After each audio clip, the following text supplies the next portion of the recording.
I used to think that after 50, nothing truly new or surprising happens anymore, but one accidental discovery changed my perspective. I'm 54 years old. I live in a small town and have worked in the same field for many years. Nothing unusual. A pretty ordinary life. Work, home, family, and occasional meetings with friends. With age, you start valuing peace more. You no longer want rush, noise, or dramatic events. One autumn, I decided to clean out my parents' old house. It had been empty for several years after they passed away. It was a simple wooden house, with an attic full of old belongings. I thought I would just throw away what was unnecessary, and eventually sell the property.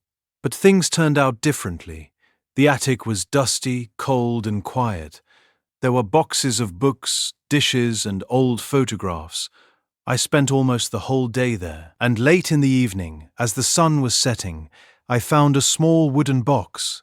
It stood in a corner, under an old blanket. I didn't even remember it being there.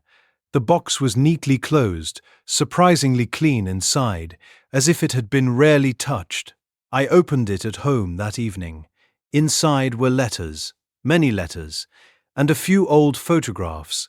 At first, I didn't understand what this correspondence was about, but then I saw a familiar surname. It was my father's, and next to it, a name I had never heard before, a woman's name. The letters were dated to the late 1970s.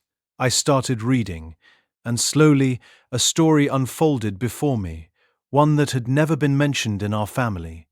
It turned out that my father had exchanged letters with a woman from another city. They had met before he met my mother. According to the letters, they were very close emotionally. They shared thoughts, plans, and personal experiences. Nothing scandalous, just an honest connection between two young people. But then the correspondence suddenly stopped. The last letter was short. She wrote that she was moving away and didn't know if they would be able to stay in contact. And that was it. No more letters followed. I sat there for a long time, unsure of what to think.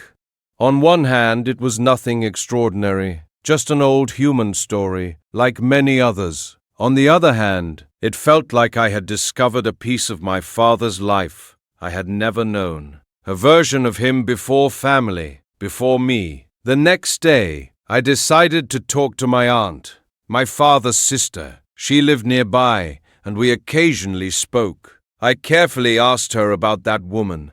At first, she seemed surprised. Then she fell silent. After a while, she said, "I thought you would never find out about that." It turned out that this woman had indeed been an important part of my father's life, but circumstances changed, and they drifted apart. Life moved on. He met my mother, started a family, and this chapter slowly became the past, not because of drama or conflict, simply because that's how life sometimes works. People part ways, and life continues. But the most interesting part happened later. A few weeks later, I decided to try to find that woman, not because I wanted to change anything, just curiosity and respect for the past. I found her daughter through mutual contacts online. We started exchanging messages. It turned out her mother had been living a quiet life for many years, with a family, children, and grandchildren. I wrote a short letter explaining the discovery. A few days later she replied and suggested we have a call. Our conversation was very calm. No emotions, no drama, just two people unexpectedly learning about a small piece of their parents' history. At one point, she said something I still remember clearly. In youth, we think everything could have turned out differently, but later we understand that different doesn't always mean better. That thought stayed with me, Because I often used to think about what if. What if I had chosen a different job? What if I had stayed in another city? What if I had said, or not said, certain things? But after this story, something changed in me. I went back to my parents' house again. This time not to clean it out, but simply to sit there for a while. I took the box of letters and carefully placed it back in the attic.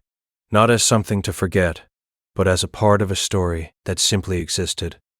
And strangely, I felt calm, as if everything had found its place. My parents' life was not simple or perfect. Mine isn't either, and probably no one's is, but that is where its meaning lies. It is made of many small stories we don't always know about. And I realized something simple. Not everything from the past needs to be changed or analyzed. Some things just need to be accepted, and you move forward, quietly and peacefully. Thanks for watching. Subscribe to the channel.